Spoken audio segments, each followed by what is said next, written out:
ये खाना का ताकत बारू खात खात तो भैंसनियर मोटा गेल बारू। प्रणाम पंडित जी। काहे ऐसे पंडित टाइम के कहतानी बोलबा लबर लबर मारा मैसन थापर लगभग बेल्डिंग पे के तोरा लौकाई नहीं कि बकरी के कहता है। माफ करू पंडित जी, हम देख लिया ना गलती से मिस्टेक हो गया। अच्छा वो सब छोड़ू पंडित जी, तनी हमरा हाथ के रेखा देख के बताऊ कि हमार शादी ब्याह होई कि ना होई कि हम जिंदगी भर अरुए रह। अच्छा उदास ना हो, हम हाथ देख ली ले, बाकी हाथ दिखाई दर दक्षिणा लागी। जाओ पंडित जी, यहाँ लड़का के शादी भी ना जान जाए पंडित जी के खेलाओ ना। चलू जे होई से दिहल जाई।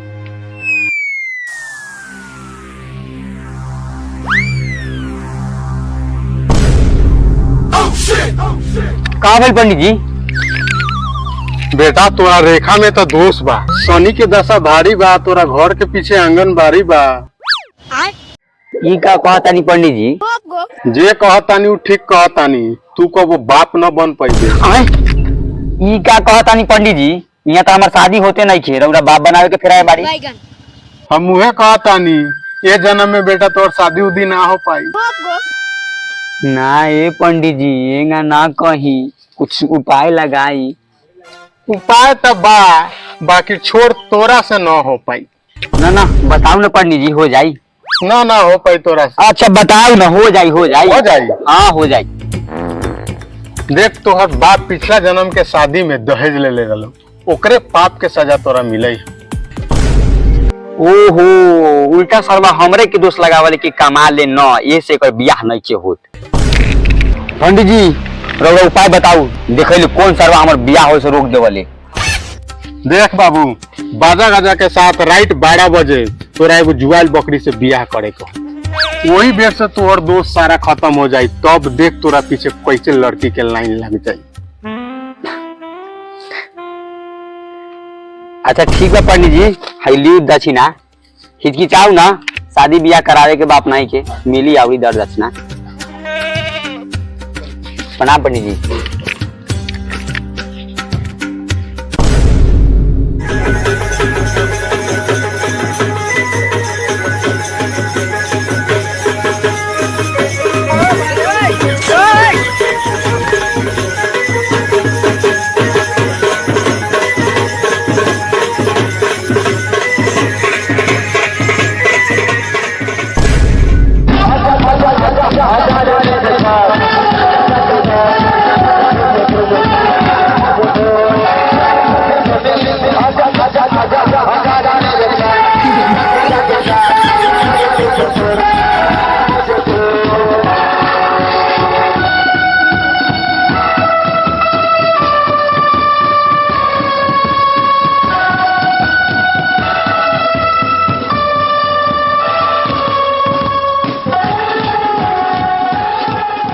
दूल्हे राजा का फरमाइश है, तोरा माई के हम दामाद लागम रे।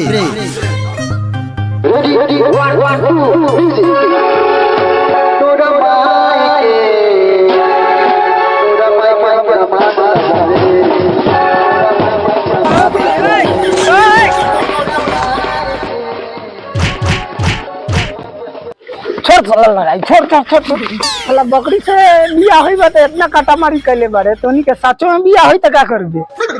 ए बजाओ जोर से बजाओ गाना।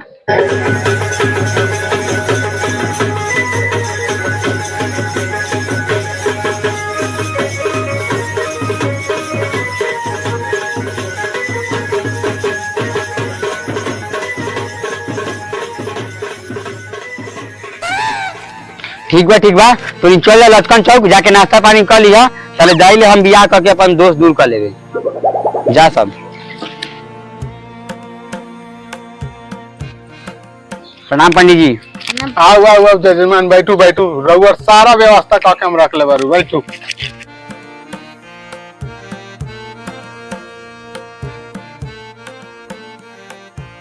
बउआ जाओ बकरिया ले आवा।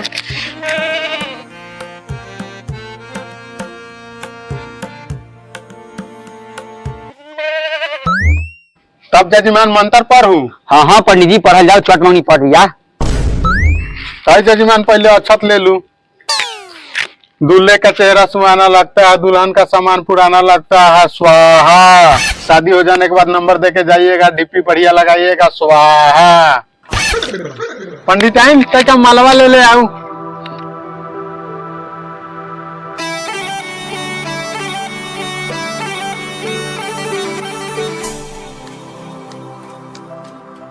जजमान भाई माला लू और दुल्हन के पहनाऊ।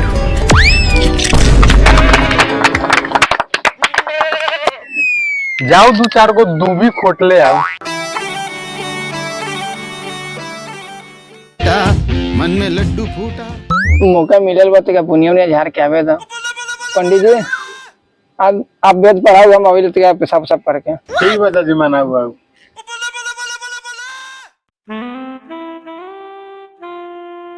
का पंडिताइन का विचार बा? उहे विचार बा जौन रउर विचार बा। हाँ तो भाग चल जाओ। चलो चलो।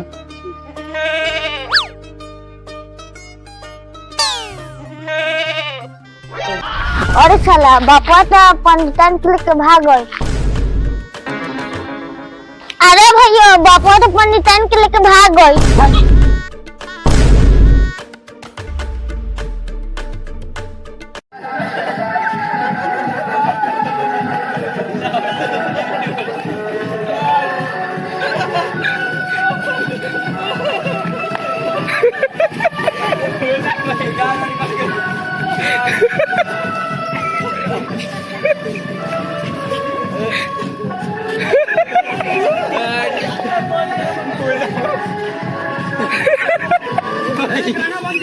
फाइनली यहाँ पे शूटिंग हो रहा है, आप लोग देख सकते हैं, पब्लिक देख रहे हैं खिड़की में है। आवाज नहीं लेकिन ये साला कर क्या रहा है यहाँ पे? रुको जरा, सबर करो। बैगन